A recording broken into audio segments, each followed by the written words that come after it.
Hello, everyone. So we're here with for the most, I would say, anticipated and well, I would say event for Halitta Art. We'll be interviewing Denise Coke, who is an artist and curator from New York City. Well, she's Caribbean American. I'll let her introduce herself, but we're really excited about this because there's so much we would like to cover. So I'm going to pass it on to Denise. Hi, everybody. My name is Denise Coke. My artist name is deLaSNP, and I am currently based in New York City on the East Coast. I'm originally from New York, from Queens, New York, and I've been basically on the East Coast and the West Coast throughout my career.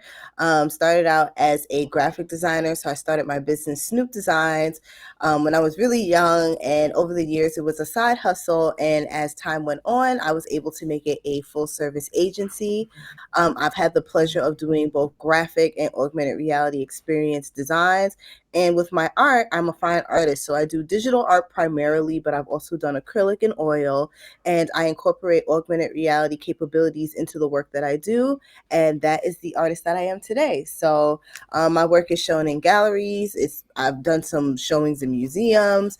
And I also host my own art shows. And as we'll talk today, I'm going to be talking about a couple of art shows I have coming up this year over here in the United States and one in Mexico City. So that's just a little bit about me, and I'm excited to be here today. Great. So you've already kind of covered a number of things, like, talking about the beginning, like how you started and how you've evolved to what you do right now. I know one of the things I'm pretty sure you haven't mentioned is the fact that you're a muralist, right? Yes, I Which am. I Yes, I find am. very, like, incredibly interesting. Can you talk a little bit about that, please? Yeah, so I'm also a muralist. I do beautification, and I do both traditional hand painted murals, and I also do digital murals, which are installed with vinyl. And sometimes I'll incorporate augmented reality capabilities into that. But I have murals pretty much all over. I think my first big mural was in Puerto Rico. I had Oh, painted a mission house out there, and it was just kind of inspired by the Taino people, inspired by the native people of Puerto Rico, and then just some different symbols that represent Puerto Rican heritage and culture. And then when I came here not when I came here, but when I am here in the United States, I have a mural in Brooklyn at Clara Barton High School. I also have a mural at 191st Street, which is up there in Washington Heights. And I have a mural at PS 132 in Springfield Gardens, and that one is an augmented reality mural. I've also done in-home murals, so like people have commissioned me to do pieces in their houses. We do things like wallpapers. I've also done things that people have printed out kind of like large scale and placed in their homes as well. So yeah.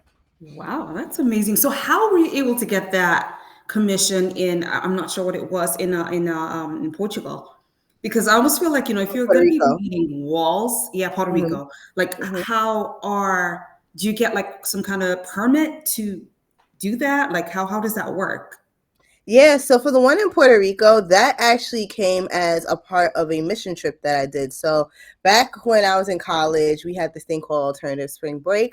And essentially, what it is that instead of going and partying on your spring break or going home to relax, you go and volunteer and donate your time. And I would say it was one of the best trips that I've been on when it comes to doing mission work, because essentially what we were doing is that we were going around to different nonprofits. We were helping people, working with people. We worked with some orphanages. We worked with men's shelters.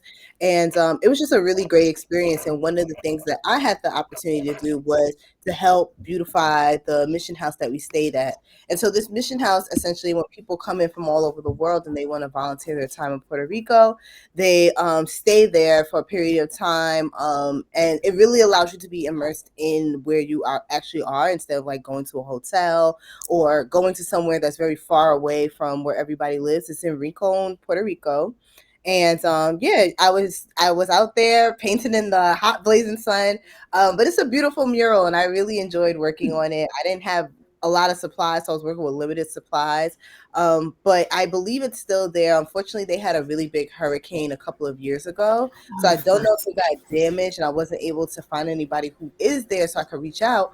But you know, it's there. I hope. I hope so too. Wow, that'll be. Do you have any pictures of the mural there Yes, in Puerto I Rico? have a video. Yes, I'm Okay. gonna try to post it probably after our call today. Okay. Because it's deep in my Instagram. I have a time lapse video of me working on it, and I have a photo of it. So I'll definitely put that up so that way you guys are able to see it.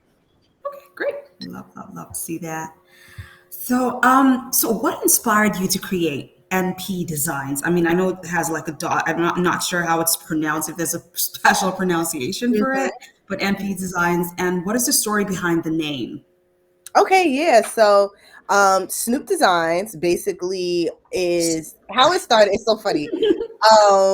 I love Snoopy growing up. So, Peanuts, don't sue me, but I love Snoopy growing up. That was my favorite character. That's how you can tell I was young when I started the business. But because I find that my creative journey stemmed a lot from my childhood, I decided to keep it. And so because I love Snoopy, my nickname was Snoopy or Snoop growing up. And it's Snoop Designs, like my designs. Okay, Snoop. And Okay, I got it. yeah, yeah. And so I also have a lot of influence through graffiti and street art. So I went to a school in the city for fashion design, and I was really immersed in like street culture, streetwear. And so when I incorporated the dollar sign, my original logo was kind of like a hand drawn graffiti style logo. And you incorporate a lot of dollar signs, exclamation points, at symbols, like a lot of punctuation when it comes to street art. So that is why Snoop Designs is spelled the way that it is. Of course, Okay. we have a legal spelling when we have to do official paperwork, and it's Okay. SNP. But yeah, I've kind of always kept it around. I also use it as a cheat sometimes because when it comes to like certain lists, like I'm listed on a couple of government agencies, it puts my business at the top of the list. So I use it. It's something that I've kind of grappled with. Like, do I want to change it? Do I want it to be something else? And I just kind of like Why always not? kept it Why? that Why? way. Mhm. And I loved it, and it's I Yeah. would say that it really truly talks about my identity, especially being a creative artist, creative designer. And I've been told by many people, professors, other business people, you should change your name. It should be this, it should be that. We could take it for a financial company. And I was just like, no, this is my business name and I will just force everybody to learn it. And it's been working so far. And it's about authenticity. This is Authenticity, who you yes. are. This is what it is. And you Mhm. mentioned something about design, like fashion school. Did you go to fashion school too? Yes, so when So, I was in high school, so in New York, we have a thing called specialized high schools. And basically, they give you this big book if you're a New York City resident, and you go through the pages and you pick out what school you want to go to. And so I was really into fashion design. I was also really into graphic design and dancing. So I applied to a list of different specialized high schools. So out here we have LaGuardia, we have Bronx Science. These are all like the top schools that you want to get into the city, and fashion was one of them. So I went ahead, submitted my portfolio. I did like a little like fashion design kind of inspired portfolio, and I got in. So my major was fashion design. I specifically learned how to sew. I learned how to drape. I did not learn pattern making, but I know how to construct garments. And a part of our senior thesis is that you have to go and create pieces for our senior fashion show. So, intern, I was able to go ahead and create. I had this like leather dress. It was horrible to work on, but I learned how to do leather clothing. I made bathing suits, so on and so forth. And all that to say, I started my business when I was in high school. So while I was there, I realized that I actually like doing graphic design because I worked on my senior yearbook, and the rest is kind of history after that. I went to college for graphic design because I knew I loved computers and art, and that's how the rest took off. my goodness. Wow. So, do you try to delve into fashion, like just kind of like, okay, yeah, like you may want a piece, right? And you design it. Do you Yeah, do that sometimes? Like, just I want, yeah. So I something. because I have that skill and I do fashion illustration, I have been able to sketch out ideas. I've sketched out gowns. I actually won 2 awards when I was there. We have like this highest honor in our school called the Golden Needle, and I won two. Yeah. One was for a fantasy costume, another one's for a children's costume, and I did the illustration on that. And then from there, yeah, I just knew how I envisioned certain things. Like for some of my art shows, I think my second art show, I basically went ahead and designed that outfit. And then for some of my fine art pieces, I incorporate a lot of fashion into it too. So looking at the ways that I work with color theory, looking at the ways that I work with fabric, I somehow incorporate that into some of, like, I would say, my hand drawn pieces. So things that are like more like pencil, pen, and paper. I incorporate a lot of those fashion design elements or skills into that. But you don't think it's something you'd like to kind of get into at some point, like fashion design, like just as added Yeah. on to the very many things you do? I would love to. I sometimes I do some apparel for my business. I would still love to get back into fashion to some capacity. What that looks like, I don't know. I will also be very honest, I'm not the biggest fan of the fashion industry, so I don't know how deep I want to enter into that space. So it's something that I think I will experiment with in other ways. I may work with fabrics, so doing custom pieces or designs for fabrics, working with scarves, working with things that are a lot of like textiles. I may incorporate Okay. the design and the work that I do into that. And then, of course, because I do augmented reality, I'm also able to work in some kind of sense, bringing things to life through, excuse me, through AR. So what about you caught my attention with the fact that you don't like the fashion industry. What about it don't you like? Um, I will say it's a very political game. It's a very Mm, political industry. mm, And I just don't think I have the capacity to deal with that. mhm, um, and that's just from personal experience. I mean, of course, like I know there have been improvements to the industry. I definitely have friends who are still in that space. So I won't completely write it off because I know that there are people who are working tirelessly to change the way that the fashion industry is, you know? So I won't completely write it off, but I just knew for me, I didn't want to be a fashion designer. I didn't think that mhm, I just didn't want to deal with that side of things. And there's a couple of industries that I'm kind of like that on, that I'm just like, mhm. I'd rather not deal with that. I also find myself as an artist and as a business owner, I kind of like to be behind the scenes. I know I have a very front facing business and I show myself a lot, but I like to do the work itself, as opposed to being the person in front of the camera. Yeah, I see. Um, so I will say, like, I feel like with fashion design, while yes, you can create a persona, you can have the clothes live before the designer themselves also has to do a lot of the legwork too. And I was just like, not really for me. Plus, I'm not a big on constructing garments, as I would say that Okay. I love illustration. Like I loved my fashion illustration classes. I loved anything that dealt with, because we were starting when I was in school, they were introducing Photoshop into fashion design.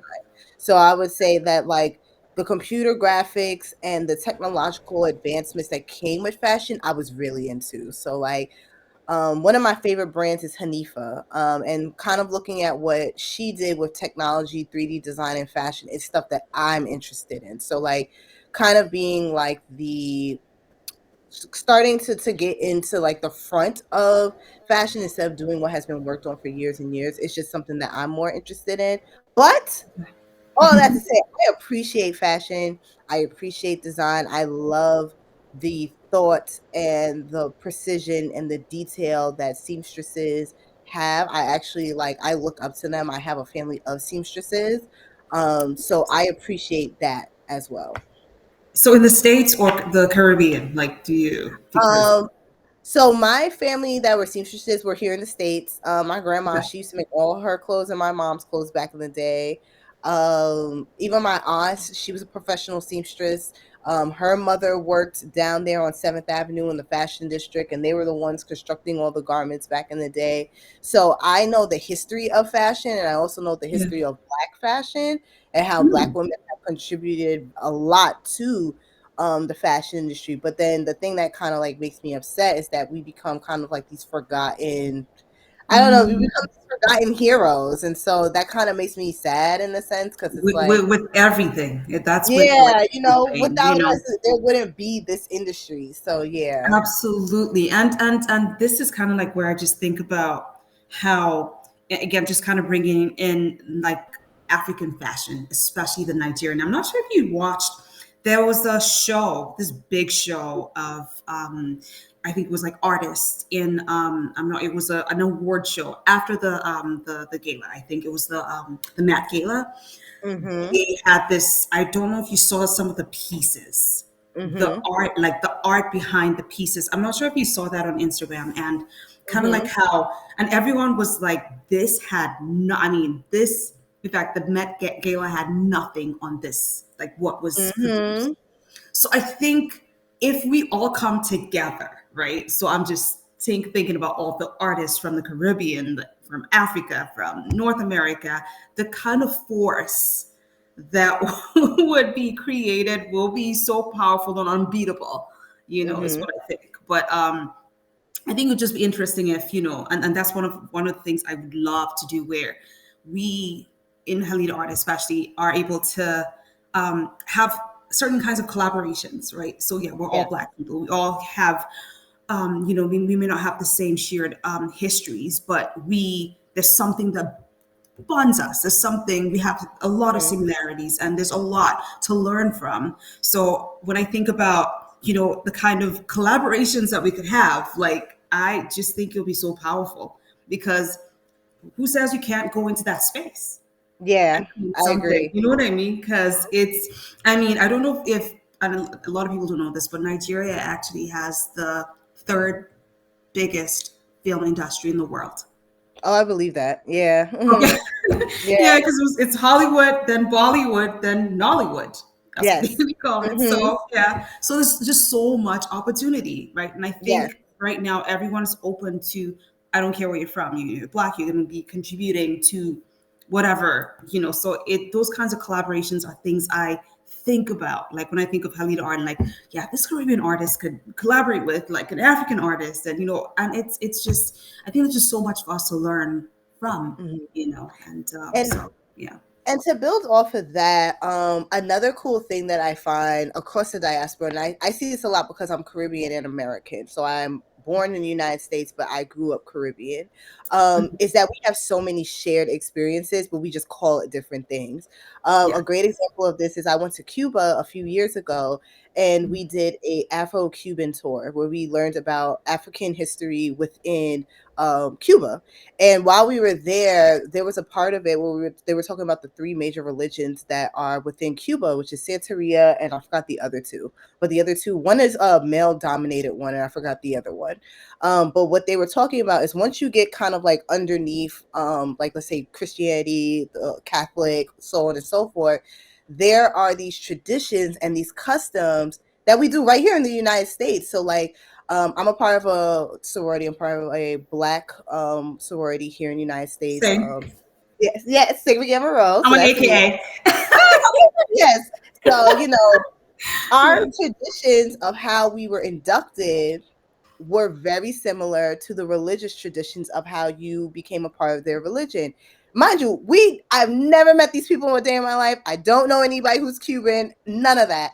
But I found it so fascinating that it was so similar. And so I think even with art, like I create based on my experiences, growing up here in the city, having the Caribbean background, but it was so cool to kind of see that like, that experience is the same as somebody who may live in the UK, who may live in Jamaica, who may live in Nigeria. So all of that to say, my rambling is all to say that I find it cool that even though we're oceans apart, we still have that same common culture that keeps us together. Absolutely. And I just wish we will spend more time focusing on that. mm-hmm. Everyone is always very, oh no, you're African American, no, you're African, you're no. There's so much to Yes. learn from, and that's one of the reasons why I'm creating like this. Halida art is not just for a certain group; it's for all Black Yes. people. We need to be able to, talk about our whatever, like our similarities, certain things we can actually collaborate on, right? So Mm-hmm. I'm really looking forward to learning a lot from other other types of Black art. And Yes. so, um, was there a moment you realized I'm really doing this? I'm a professional artist. Is there like a moment like during your journey where you're just kind of like, okay, this, Like I'm official, um, yeah. yeah, I'm officially a professional artist. Is there? Okay, I had it in multiple steps of my journey. The first I would say is my first job. No, I shouldn't be taking it back. When I made like my first big girl money with my business, and this is while I was in college. So big girl money to me could have been like $500. So I would say that was the first time. 'Cause I was like, oh, people are actually paying me to do work. This is actually insane. So Mm, that was the first time. The second time was getting my first job out of college, because I got my job very quickly. So we have a thing called portfolio reviews. There's industry professionals that come, they see your work. And my boss at the time, she came in, she saw my work, and basically kind of immediately offered me a job. So I was like, oh, okay, I'm more than a student artist. So that was the next phase. After that, I will probably say it was a, a little bit when I was at Madison Square Garden, and I got to see a campaign that I worked on win a prestigious award, which is Clio. And then I think just having kind of like that big award, which like so many people have worked their whole career to get, and this all these kinds of things, I thought that that was a really big moment for me. And then I would say more recently, is when I had my Decade of Dimensions art show, because it was such a hard and expensive show to pull off by myself. And so when I was actually able to have it and kind of see what resulted after that, was another moment I was like, oh, this is mm, bigger than this, me. This is bigger than me. And so I find now that I'm a lot more grateful. I sit back and I reflect a lot on a lot of the things I have done over my career, because I've done a lot. But those moments I think were like super pivotal in my journey. and how long ago was that? Like, That I started my journey. yeah, like so. Um, When were the like? Was this like? Was it a time when you were in high school? Was I mean, I'm just like, or right when you graduated from high school? I'm from sorry, from college. Like when was? I mean, how long ago did you have those experiences? so the one where, okay, so I graduated college. Oh my God, it's 10 years this year. So 10 years ago was that one where I got my first job. The MSG one was probably, when I started working there, like I think 8 years ago, 7 or 8 years ago. And then the art show, the Decade of Dimensions art show was in 2022. So that's 3 years ago.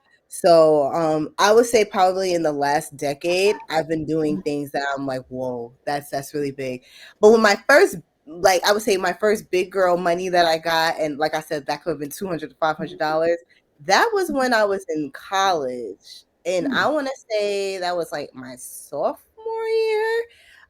Because you're in college, you're broke, and so you're doing work study, but when you're actively getting people calling you, or at that time emailing you and saying like, hey, I want you to design my jacket, but they don't even live in your state, they live like states away. It's like, oh, like I actually am doing something, I actually am making money. And then at the time I was able to hire one of my neos to like be my assistant at the time. So that Nice. was super fun and cute, like having her kind of like run a business. And it was small, but it was something that was like really exciting to do, because it's like nobody else was doing it at this time. I think I saw a lot of people plant seeds for the businesses that they have today back then, but I was actually doing it that young. So I think that was a pretty cool moment. Yeah, the reason why I asked that question is just for people to realize that it does take time. These things take time, right? Mm-hmm. It's not just something where, I mean, people have different experiences, but this was yours. Like sometimes it does take that time, like takes time Mm-hmm. to get to that point. Yes. Um, so let's see. So on selling your art professionally, how did you go from making art to actually selling it professionally? So not, yeah, we can talk about the little projects you had in college, but when would you say, I mean, would you call that, maybe it is right to you, even though you were saying, you said, well, you started making the money on your college student, but when would you say that you actually started selling your art professionally? Okay. So I'll take graphic design out of that because I've been doing the service-based stuff for a long time. But when it came to like actually creating pieces, like actual art pieces and selling it, I will say my first show was in 2017. That was my first solo show I put on by myself. It was actually a launch of my website, but I was also selling artwork. That was the first time I was actually selling art to collectors. Um, and when I did that in 2017, I did it because I was kind of like a fish out of water. I had no experience, selling in a gallery. I've had my stuff in my school gallery, but again, I'm a graphic design student. So I've never had the formal training of selling artwork as a professional fine artist. So when I was able to sell things at my own show, invite people to come, start a collector's kind of like circle, that was like really pivotal for me in 2017. Then I started doing art fairs in 2023. So this is like fairs that are specifically focused on art, and that's when I sold my biggest piece, my first big piece, like over $2,000. And so that was in, let's say 2023. Yeah, 2023 was the first time I did that. And I think doing that kind of like, that was like a whoa moment. It's like, oh, people will actually pay like more money for my pieces. I definitely think my pieces are worth that because I do the technological advancements with my artwork, and my artwork is just beautiful within itself.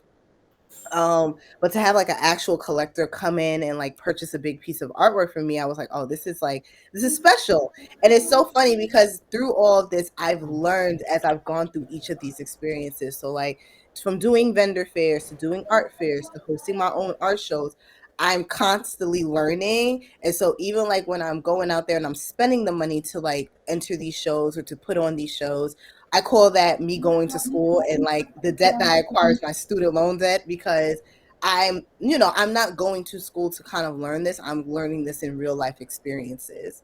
So yeah. Wow. No, so just going back to, again, I'm just trying to make sure I follow up, but I lost my train of thought. I was actually trying not to interrupt. I do that a lot. I'm like, okay, let me try to remember what I was going to ask. Huh. So yeah, one thing about artists, like you mentioned something about, what, I didn't know people were going to pay more or were going to Mhm. pay that amount of money, and that's what artists do, right? Not thinking about the time you invest Yeah. in creating it. Think about how much you pay. It could be a handyman, or how much you pay a lawyer, how much you Mhm. pay an engineer per hour, but you would not pay an artist. Why? You know what I mean? Like, because there's so much time invested in just creating a piece, Mhm. right? Well, people don't think about it. They actually want to bargain, like they want to negotiate on the price, which Yeah. is something that we are trying not to do on Halitta Art, where Yes. whatever Mhm. pieces, and we have a curator who curates all the pieces and says, okay, this is the price, this is what it's worth Mhm. because of these factors. So Mhm. any piece you find on the platform is pretty much that's what it is. You're not going to negotiate because Yeah. this is how much time they spent on this art piece, and you either buy it or you don't. But Yeah. yeah, so but that's something we're trying to teach, especially the emerging artists, because they would just, they just want to make money. They just want to sell their art, and they would, agree with people being just buying their art at any price. Any And so we're price. trying to Yeah. teach them not to. Yeah. And it's kind of, it's unfortunate because we don't, it's really expensive, to Mhm. just survive out here. So to have that, I get why it's like, I gotta make the sale, I gotta make the sale, I'll negotiate, blah blah blah blah. I've seen it, I've done it, I understand it. But it's like you just really have to, again, like think about the time that you invested, think about the years it took you to get there. Because you're also, the work that I'm currently showing today is not the work that I showed 10, 15 years, or summer business, what, 14 years ago. I'm not that artist that I was 14 years ago. Mhm. So when you are paying, and I thank God that I also am a graphic artist, because I was also able to see business through graphic design, which I recommend anybody who's in any type of creative field to take some type of business class or art entrepreneur class, because it really shows you the value of work, and it shows you the value of time, because we be forgetting time is money. And so when I'm able to now, give quotes and give pricing, it is based on, this is standard, this is what the rates are for our industry, and this is the time that went into it, and I have a degree, and it's like you can Yeah. add all these things up, and that's why the price is the price. So when younger artists are out there, they can, even if they want to sell their stuff for $10,000, by all means, sell your stuff for $10,000, because you know Absolutely. what you did to create this piece to make it $10,000. Absolutely. Absolutely. Yeah. Yeah. Yeah. So actually, I know it's not really time for questions, but I just want to get questions in there because I have a long list of questions to ask you. But someone just asked in the chat. So my daughter will be attending an art curatorial program this summer. Any words of wisdom for curation as a career path? We're actually going to come to that, but I think we could just kind of start talking about it because that was my kind of like my next question about Yeah. curation, because you went from being an artist to a curator. So if you can talk more about that and just kind of maybe slide that the answer to that question in as well. Yeah. So when it comes to curation, I could just talk about my experience because I know so many artists. I kind of find it a little bit easier because I can just tap into my artist network and I can find artists that work within the theme that I'm talking about. Um, because I've hosted a lot of art shows, I've collaborated on a lot of art shows, I work with some great curators who have worked on other shows and done their own things. And one thing that I've noticed that they all do is they always have a story. They always have a narrative for anything that they do. So as she's going, to do a show or to start curating her own pieces, so on and so forth, you want to kind of find out what that base narrative is, and you want to kind of build upon it. So instead of just picking a random artist because it's like, oh, I love this artist, I love her art, I want to have it in my show, maybe it's that, what is the narrative of the story I'm trying to tell? Does this artist fit within it? If they don't, maybe there's another artist who fits within that, and I could save this artist for like another narrative that I may have. So I would definitely say it's a lot of storytelling. I would do some creative writing, come up with some stories, look at the world that's around us, read a lot of books, do a lot of history. I know for some of my shows, like when I recently did this mural that was over here at 132, I had to kind of curate that process because I had to go and take advice from students in order to create that mural. That wasn't just 100% my idea. I had to go in, survey some students. I then worked with another nonprofit. Me and those students, we worked together to kind of find out what are the main narratives of this piece. And then from there, I was able to create. So lots of history, lots of reading, lots of creative writing and storytelling.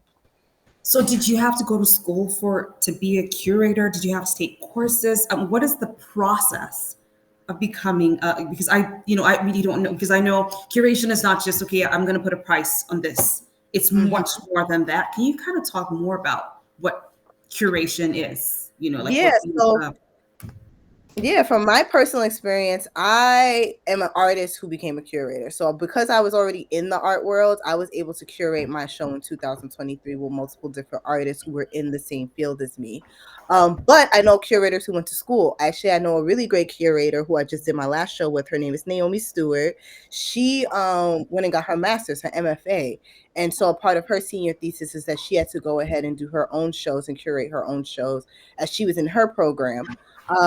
And the way that she writes about her shows is like chef's kiss. She's magnificent. But I do know that there are curators who do the traditional route. They go to school, do a bachelor's. I think some people do bachelor's in journalism or writing or something like that, and then they'll go off into doing like a curatorial kind of master's. Some people may just stop at the master's, or you could be like me, where I did not go to school for any type of curation. I went to school for graphic design. But because I'm into that kind of like creative storytelling, and again, I have a really strong network of artists and creatives, I was able to curate my own shows in collaboration with some other organizations back in LA. Okay. And do you need like some kind of certificate? Like, do you have a certificate, like some kind of certification for that? So you're like a certified, is there such a thing? I'm just kind of like wondering, like, what? Do you have a No, certificate? actually, I don't. I don't have any certification. I don't have a degree.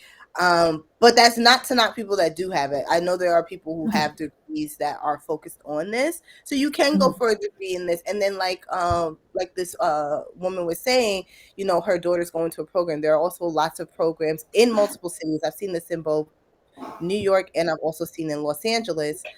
They have these curator programs that people can go to where they want to learn about how to be a curator or learn how to curate their own shows because they're, you know, interested in art. They're artists themselves.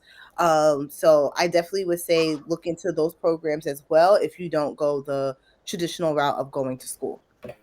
Okay. Well, thank you for that. Of course. So let's kind of step back a little. I was, there's a lot of artists who, I always say this: artists are business, or I'll say no, not business people. I'll say more entrepreneurs who don't know how to sell their art.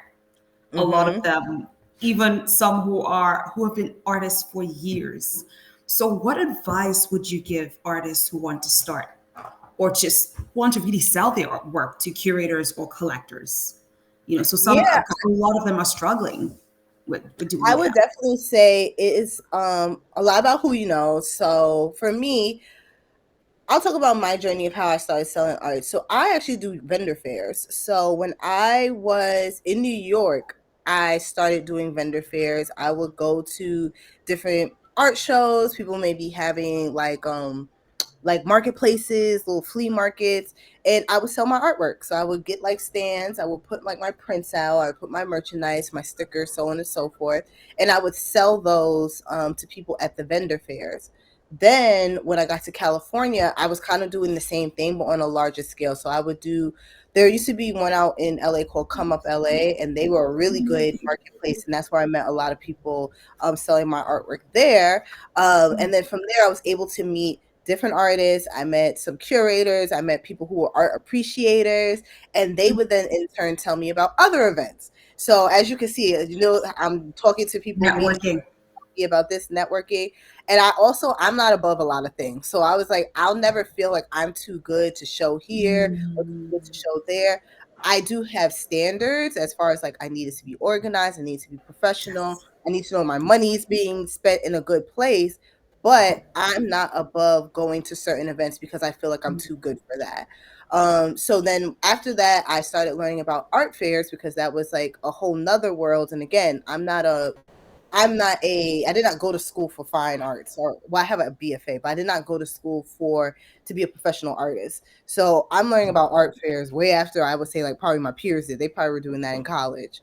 But I learned about art fairs and I started entering into those. Now, the issue with the art fairs is that the price is usually what bars a lot of people because it's expensive to enter into these things. When I was able to save up whatever little money I had, and another thing I didn't mention is I always had a full-time job. I had a full-time job up until 2023. So I always made sure that I had money coming in some kind of way before I just jumped out and did everything by myself. Which was also another great way because I was also building a network within my 9 to 5s. When I did have to start, looking for clients or did have to start going out there into the real world and doing things by myself, I was able to tap into people I've previously worked with. So yes, did the art fairs, did those kinds of things, and that's also how I was able to sell and start finding collectors. Um, you have to be very selective about the art fairs you go to. It can become very overwhelming. Some art fairs, they have hundreds upon hundreds of people. There's people who are represented by museums, by galleries, and you can feel like a little fish in a big pond. I'm very thankful that I did augmented reality because I had a show-stopping booth. So I was able to stop people. People are naturally attracted to my work because it's the most colorful usually in the room. And so they'll be like, ooh, like what's that? And they'll come Yeah, over yeah. naturally. And then when I have like my iPad stand when I'm presenting, that will really keep them in the booth. And so usually people who are around me like that because they will then go to the booths who are around me. So have some type of pull factor if you do want to go down that vendor kind of route. So that way people stop at your booth. Another great way of selling is having an email list. You want to make sure you have a website, have a web presence.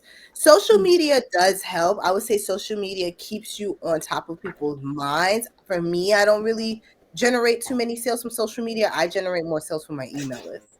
So those would be like some top things. And then of course, if you want to go down the representation route, I reached out to a couple of galleries, a couple of museums. It hasn't stuck yet for me yet, but I don't I definitely don't say don't do it. Just the thing that if you are doing that route, they do take a commission of sales. So just be mindful that, like, you know, when you're pricing that, okay, I know that 40, 50, 60% of whatever this is sold for is going to the gallery. Those would be my main suggestions. Yeah, and in some parts, like I know in South Africa, 70% for some, Yeah. yes, some galleries. So yeah, and so it's so I understand, like, so with the art shows, there are lots, and again, this is just speaking from all the artists that I do I work with. Some of them are very introverted. Yeah. So they don't. So art shows, and I see like you have this personality where, yeah, you will talk to people, you will get yourself out there. How? So other than the email list, are there other ways too for artists like that who just don't want to be that face? Like, I don't want to show myself, I just want to be able to sell my art. Are there ways they can actually start selling their work? And Yeah. actually, I wanted to lead into the fact that maybe you should think about teaching a course. Yeah. Emerging artists, like I was trying to say, maybe you try to help, almost kind of understand what the root cause of this problem of not being able to sell their artwork is, and because this is really like one of the biggest, I'll say the biggest obstacles for for artists to thrive, or just to get that exposure, right? Yeah. Is just they just don't want to get this themselves. They would create stuff and they would sell it.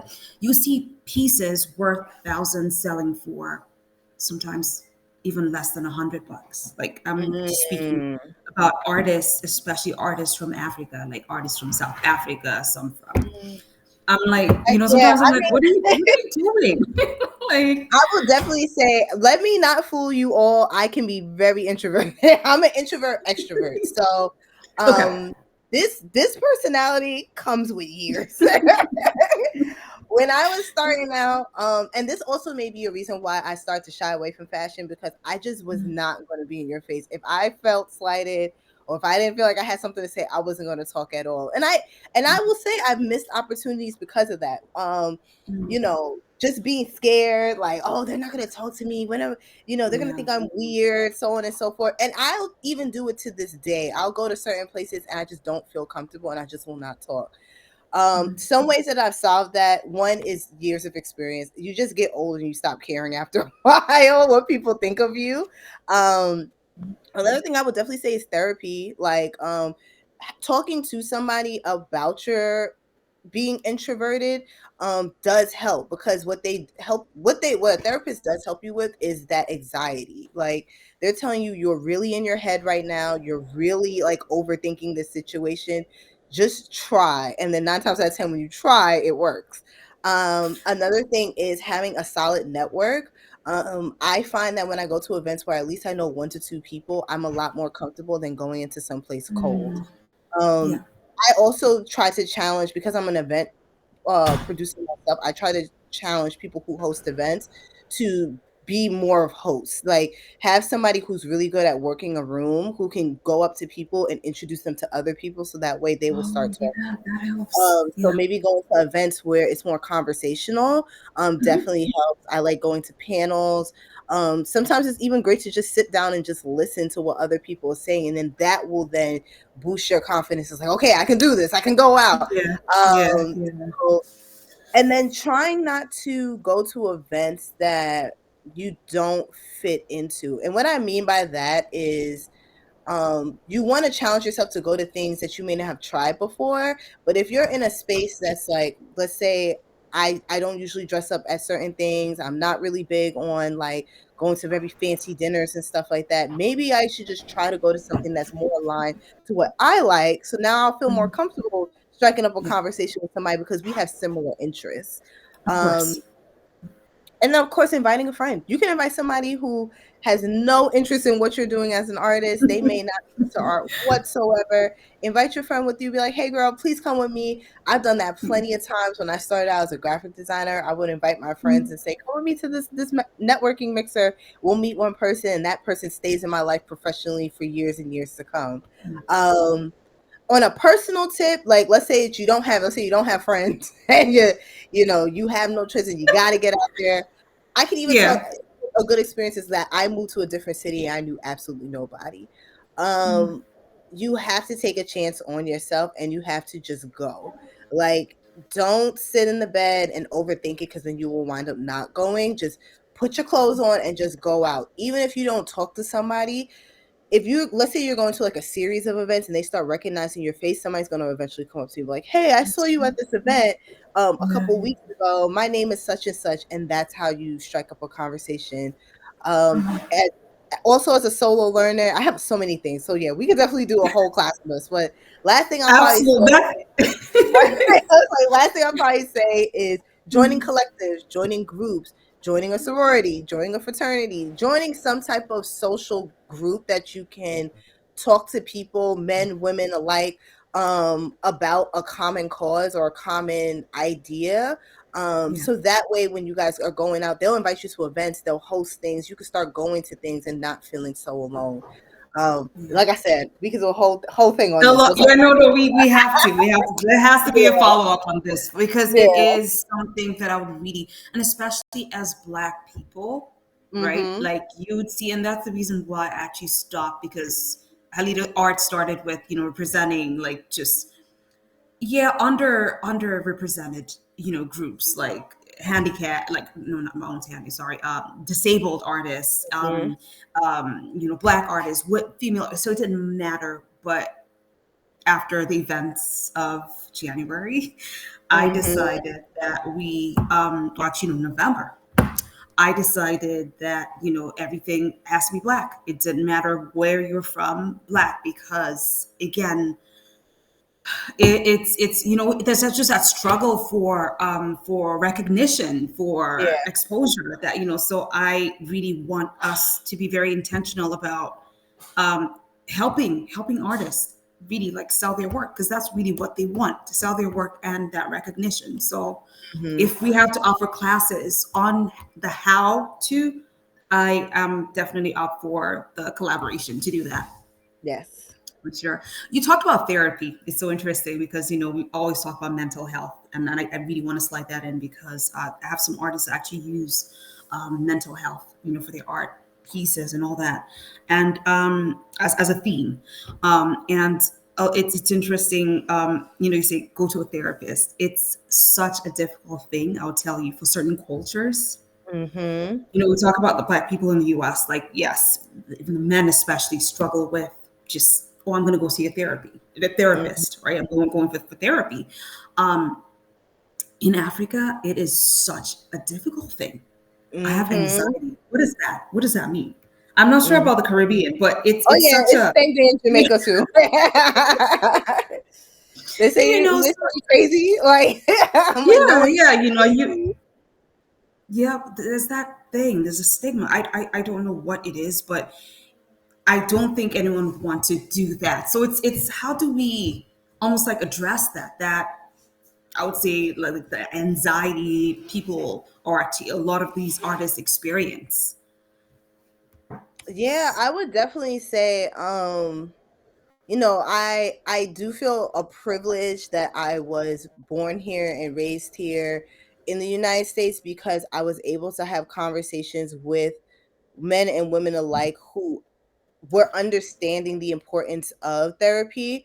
I will also even say, like, generationally, I'm a millennial. Like, we were able to recognize this is what our parents went through and they did silent struggles. Like, we don't have to be the same. We don't have to react the same. Let's try this thing out. It's literally not holding us down, strapping us to a Yep. chair. Like, just try to go, try to have the conversations. And for me, I'm a very stubborn person. I actively avoided going to therapy for years. I would say my first therapy session was when I was in college. I had something happen. It was kind of like, like a social spat or whatever.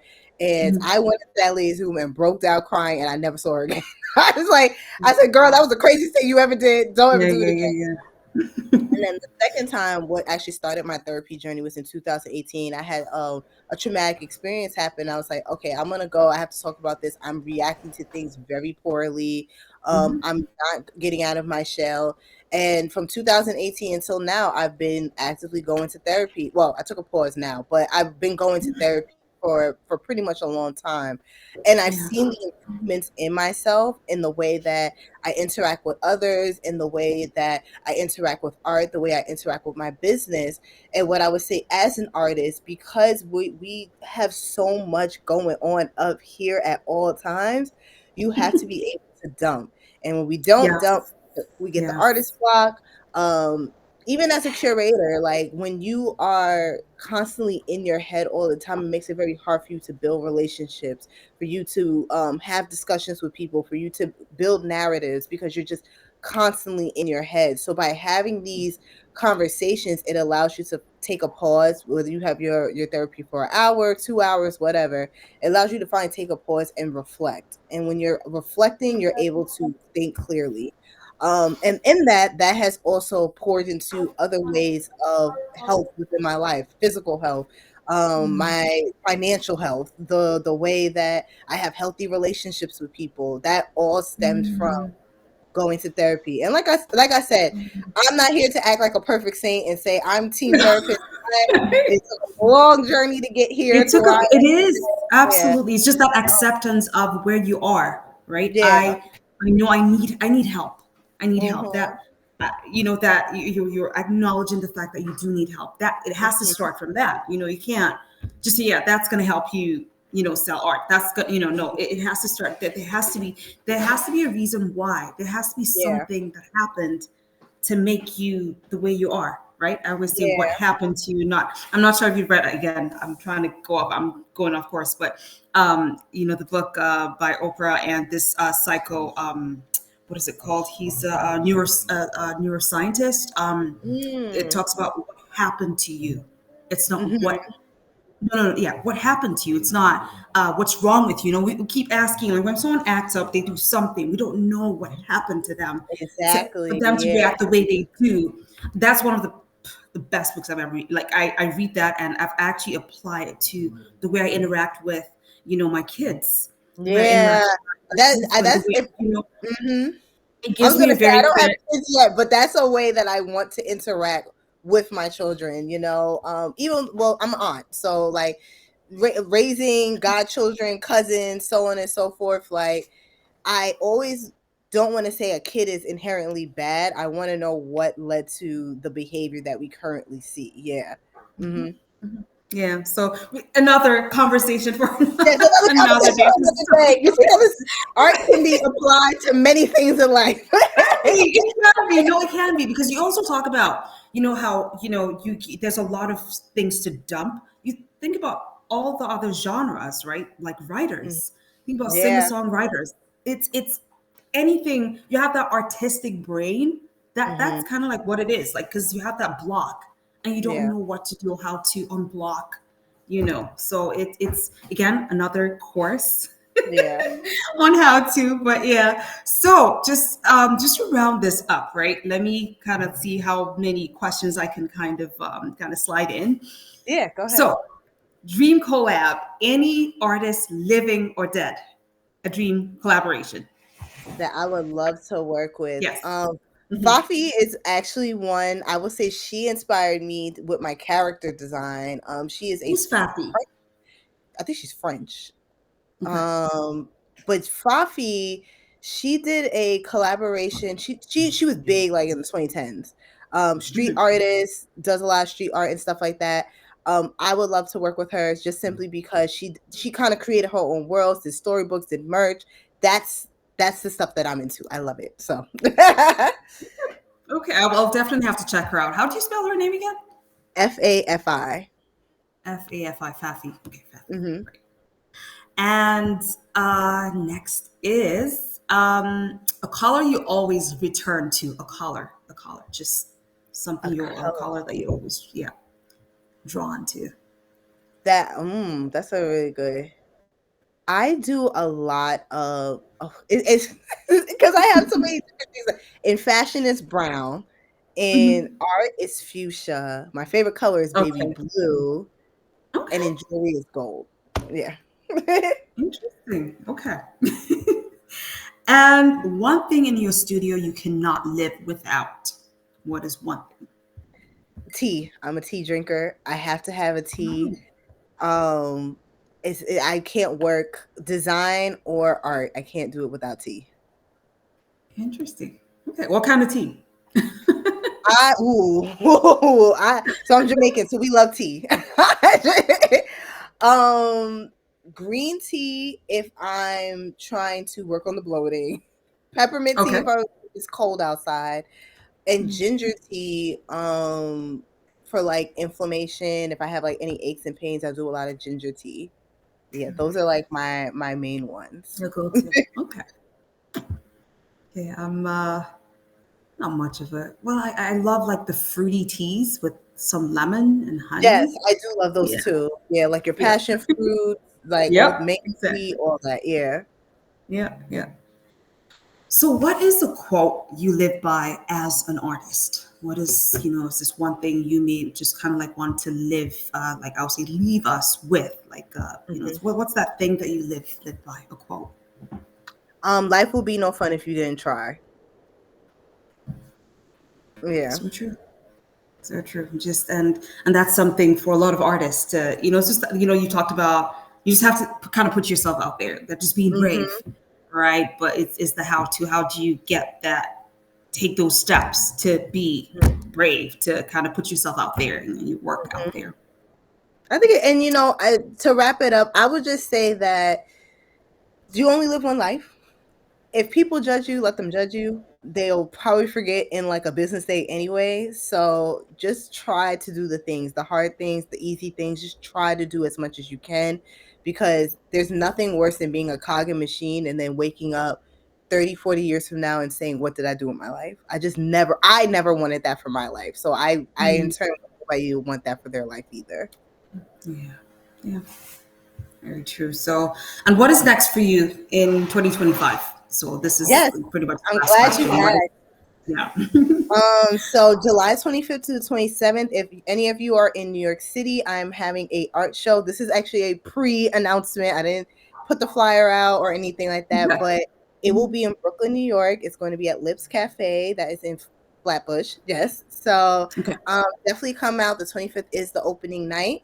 And then next year, I'm doing an art show in Mexico City.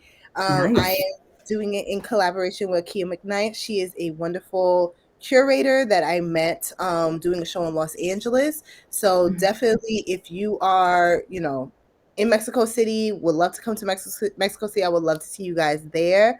We are just, pulling the pieces together because we're here in the United States and we're trying to do it in Mexico. But Yeah, outside of yeah. that, that will be in 2026 for Mexico City Art Week. So definitely, I invite everybody, please visit my website, I'll deLaSNP.com. try Um, to make it. yeah, sign up for my email list. It should pop up. If not, you scroll to the bottom, subscribe, because that is the best way to get updates from me. Of course, follow me here on LinkedIn. You can follow me on Facebook, Instagram. And yeah, I'm just excited. I'm looking to come to Spain and Absolutely, Europe. absolutely. So we're trying to be more international now with my business and my art. So those are just some great things I have coming up. And then, of course, I hope to be on your platform soon too. Oh, absolutely, yes. And again, we're talking about future collaborations like workshops and courses, in terms of promotion, we can actually promote that for you, like all the shows you have. So the upcoming show in July, and this is what this is about. Really, it's all Yeah. about Black artists. Period. Mm-hmm. So yeah, but thank you so much for your time, and thank you for all those who joined. Yes, This is thank you. this is only the beginning, by the way. We're Yes. going to have more sessions with Denise, and more courses. Actually, there's a lot of things we talked about, and we just kind of thought, maybe we should have workshops Yes. for not just artists, but also art collectors and those who are interested in Black art. Like, what do I do if I want to start collecting Black art? I mean, there was someone who actually just kind of, and just kind of wrap things up. Someone who told me, well, there's something that I do. Like, I put so much Black art in my living room that anytime I come home, I actually feel more at home. Yeah. There was just something, it's just, you're just surrounded by Black art, and Yeah. that just makes it feel more like home. So Yeah. so maybe there's people who, because some people do need the guidelines on how to collect Black art. So I think Denise can help us at some point with that. Thanks And then, again. also, if anybody's into art, please shop. We have originals and prints for sale. So visit my website, deLaSNP.com/shop, and we're gonna have everything for sale. You guys can order, and we do ship. We're shipping domestically, but if we have to go international, send me an email. We have artists on HalittaArt.com as well. Halitta.art. Just get on there. They're artists from different parts of the world: Sudan, Nigeria, and Nigeria for now.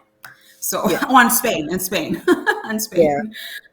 Yeah. So thank you again. This was good. This was good. Looking forward to the next session. And thanks to everyone who was able to join. Thank you. All right. Bye.